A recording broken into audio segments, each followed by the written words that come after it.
श्रीमन नारायण। बोलिए श्री हरि नारायण की जय। बृहस्पतिवार व्रत कथा। बृहस्पति देव की जय। भारतवर्ष में एक प्रतापी और दानी राजा राज्य करता था। वह नित्य गरीबों और ब्राह्मणों की सहायता करता था। यह बात उसकी रानी को अच्छी नहीं लगती थी।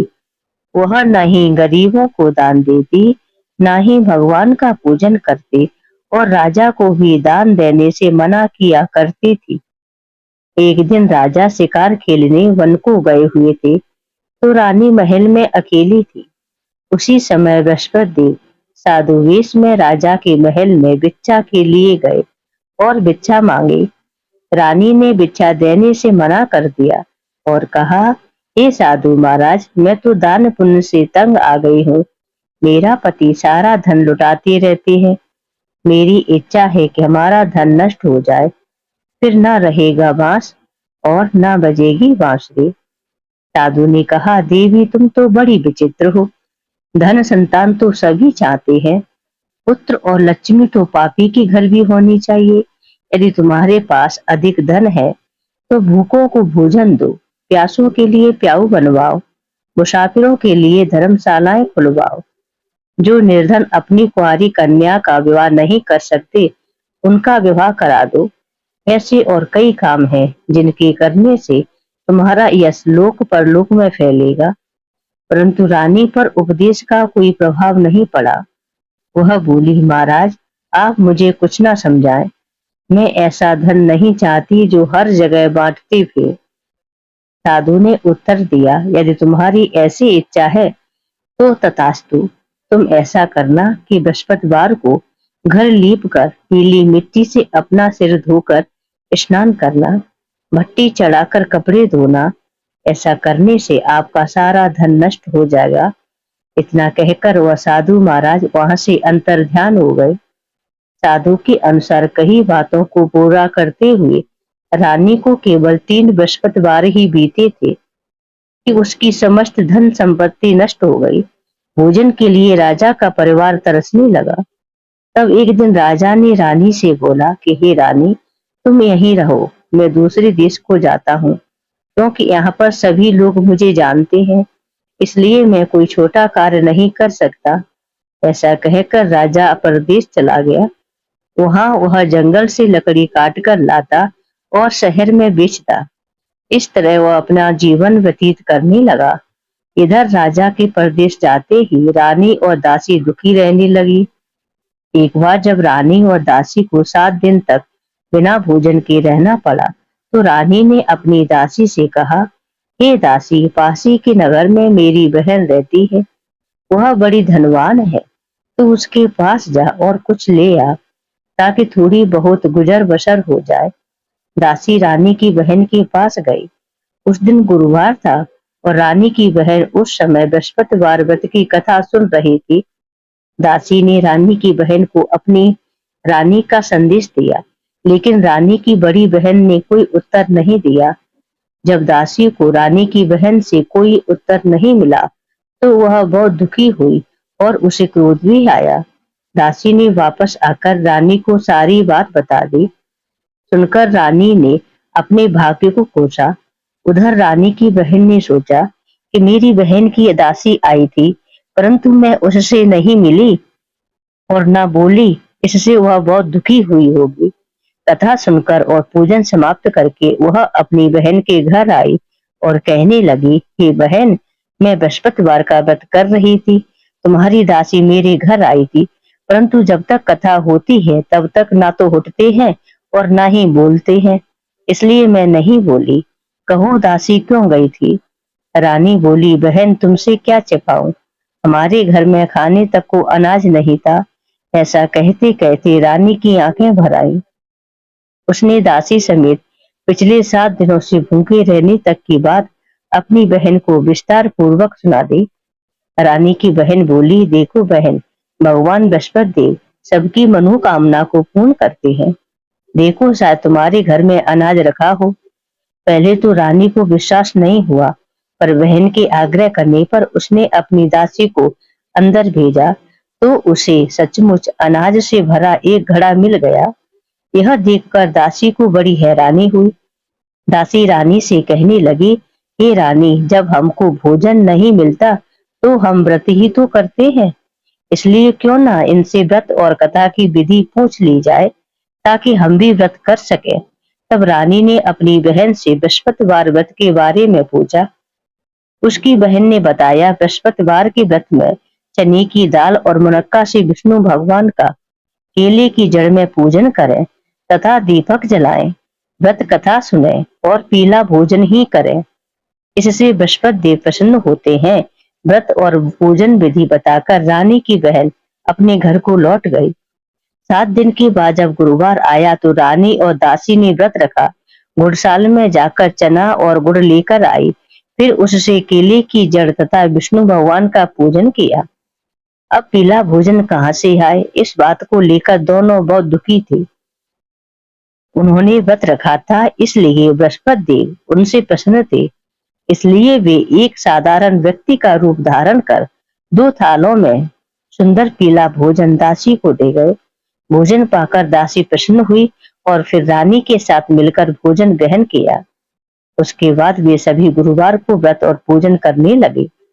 बृहस्पति भगवान की कृपा से उनके पास फिर से धन संपत्ति आ गई, परंतु रानी फिर से पहले की तरह आलस्य करने लगी। तब दासी बोली, देखो रानी, तुम पहले भी इस प्रकार आलस्य करती थी, तुम्हें धन रखने में कष्ट होता था, इस कारण सभी धन नष्ट हो गया, और अब जब भगवान बृहस्पति देव की कृपा से धन मिला है तो तुम्हें फिर से आलस्य होता है। रानी को समझाते हुए दासी कहती है कि बड़ी मुसीबतों के बाद हमने यह धन पाया है, इसलिए हमें दान पुण्य करना चाहिए, भूखे मनुष्यों को भोजन कराना चाहिए और धन को शुभ कार्यों में खर्च करना चाहिए, जिससे तुम्हारे कुल का यश बढ़ेगा, स्वर्ग की प्राप्ति होगी और पितृ प्रसन्न होंगे। दासी की बात मानकर रानी अपना धन शुभ कार्यों में खर्च करने लगी, जिससे पूरे नगर में उसका यश फैलने लगा। एक दिन राजा दुखी होकर जंगल में एक पेड़ के नीचे आसन जमाकर बैठ गया। वह अपनी दशा को याद करके व्याकुल होने लगा। बृहस्पतिवार का दिन था। एकाएक उसने देखा कि निर्जन वन में एक साधु प्रकट हुए हैं। वह साधु वेश में स्वयं बृहस्पति देव थे। लकड़हारे के सामने आकर बोले, हे लकड़हारे, इस सुनसान जंगल में तू चिंता मग्न क्यों बैठा है? लकड़हारे ने दोनों हाथ जोड़कर प्रणाम किया और उत्तर दिया, हे महात्मा जी, आप सब कुछ जानते हैं, मैं क्या कहूँ। यह कहकर रोने लगा और साधु को अपनी आत्मकथा सुनाई। महात्मा जी ने कहा, तुम्हारी स्त्री ने बृहस्पति के दिन बृहस्पति भगवान का निरादर किया है, जिसके कारण रुष्ट होकर उन्होंने तुम्हारी यह दशा कर दी। अब तुम चिंता को दूर करके मेरे कहने पर चलो तो तुम्हारे सब कष्ट दूर हो जाएंगे और भगवान पहले से भी अधिक संपत्ति देंगे। तुम बृहस्पति के दिन कथा किया करो, 2 पैसे की चने मुनक्का लाकर उसका प्रसाद बनाओ और शुद्ध जल से लोटे में शक्कर मिलाकर अमृत तैयार करो। कथा के बाद अपने सारे परिवार और सुनने वाले प्रेमियों में अमृत व प्रसाद बांटकर आप भी ग्रहण करो। ऐसा करने से भगवान तुम्हारी सभी मनोकामनाएं पूरी करेंगे। साधु के ऐसे वचन सुनकर लकड़हारा बोला, हे प्रभु, मुझे लकड़ी बेचकर इतना पैसा नहीं मिलता जिससे भोजन के बाद कुछ बचा सको। मैंने रात्रि में अपनी स्त्री को व्याकुल देखा है, मेरे पास कुछ भी नहीं जिससे मैं उसकी खबर मंगा सकूं। साधु ने कहा, हे लकड़हारे, तुम किसी बात की चिंता मत करो। बृहस्पति के दिन तुम रोजाना की तरह लकड़ियां लेकर शहर को जाओ। तुमको रोज से दुगना धन प्राप्त होगा, जिससे तुम भली भांति भोजन कर लोगे तथा बृहस्पति देव की पूजा का सामान भी आ जाएगा। इतना कहकर साधु अंतर्ध्यान हो गए। धीरे धीरे समय व्यतीत होने पर फिर वही बृहस्पतिवार का दिन आया। लकड़हारा जंगल से लकड़ी काटकर किसी शहर में बेचने गया। उसे उस दिन और दिन से अधिक पैसा मिला। राजा ने चना गुड़ आदि लाकर गुरुवार का व्रत किया। उस दिन से उसके सभी क्लेश दूर हो गए। परंतु जब द्वारा गुरुवार का दिन आया तो बृहस्पतिवार का व्रत करना भूल गया। इस कारण बृहस्पति भगवान नाराज हो गए। उस दिन उस नगर के राजा ने विशाल यज्ञ का आयोजन किया तथा शहर में यह घोषणा करा दी कि कोई भी मनुष्य अपने घर में भोजन न बनावे और न आग जलावे। समस्त जनता मेरे यहाँ भोजन करने आवे। इस आज्ञा को जो नहीं मानेगा उसे फांसी की सजा दी जाएगी। इस तरह की घोषणा संपूर्ण नगर में करवा दी गई।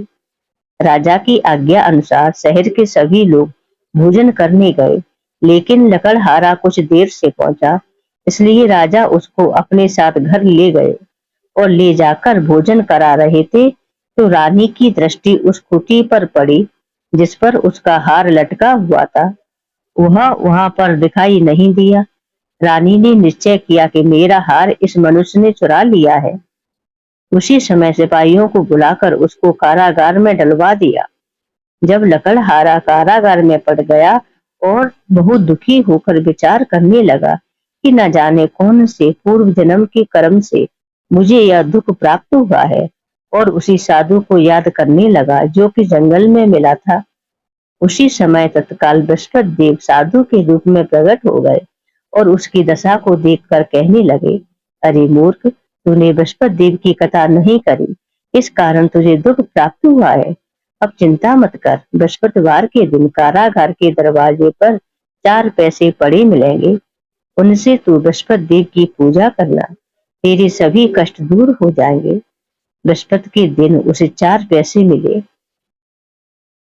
लकड़हारे ने कथा कही। उसी रात्रि को बृहस्पति देव ने उस नगर के राजा को स्वप्न में कहा, हे राजा, तुमने किस आदमी को कारागार में बंद कर दिया है? वह निर्दोष है, वह राजा है, उसे छोड़ देना। रानी का हार उसी कुटी पर लटका हुआ है। अगर तू ऐसा नहीं करेगा तो मैं तेरे राज्य को नष्ट कर दूंगा। इस तरह रात्रि के स्वप्न को देखकर राजा प्रातः काल उठा और कुटी पर हार देखकर लकड़हारे को बुलाकर क्षमा मांगी तथा लकड़हारे को योग्य सुंदर वस्त्र आभूषण देकर विदा कर दिया। बृहस्पति देव की आज्ञा अनुसार लकड़हारा अपने नगर को चल दिया। राजा जब अपने नगर के निकट पहुंचा तो उसे बड़ा आश्चर्य हुआ। नगर में पहले से अधिक बाग, तालाब, कुएं तथा बहुत सी धर्मशाला, मंदिर आदि बन गई थी। राजा ने पूछा, यह किसका बाग और धर्मशाला है? तब नगर के सभी लोग कहने लगे, यह सब रानी और बांदी की है। तो राजा को आश्चर्य हुआ और गुस्सा भी आया।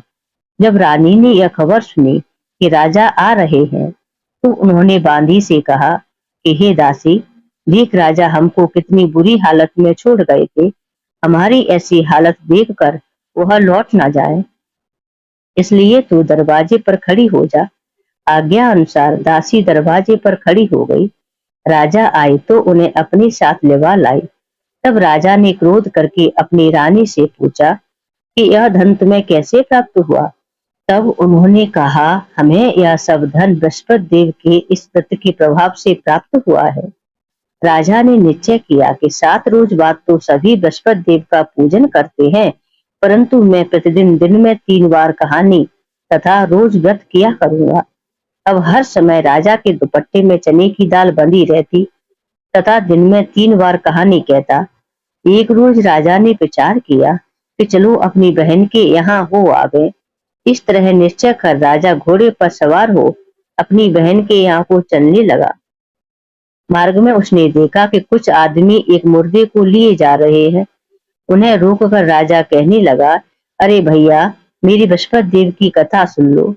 वे बोले, लो, हमारा तो आदमी मर गया है, इसको अपनी कथा की पड़ी है। परंतु कुछ आदमी बोले, अच्छा कहो, हम तुम्हारी कथा भी सुनेंगे।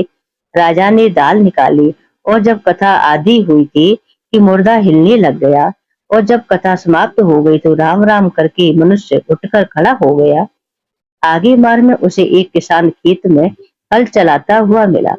राजा ने उसे देखकर और उससे बोला, अरे भैया, तुम मेरी बृहस्पतिवार की कथा सुन लो। किसान बोला, जब तक मैं तेरी कथा सुनूंगा तब तक 4 हरैया जोत लूंगा, या अपनी कथा किसी और को सुनाना। इस तरह राजा आगे चलने लगा। राजा के हटते ही बैल पछाड़ खाकर गिर पड़े और किसान के पेट में बड़ी जोर से दर्द होने लगा।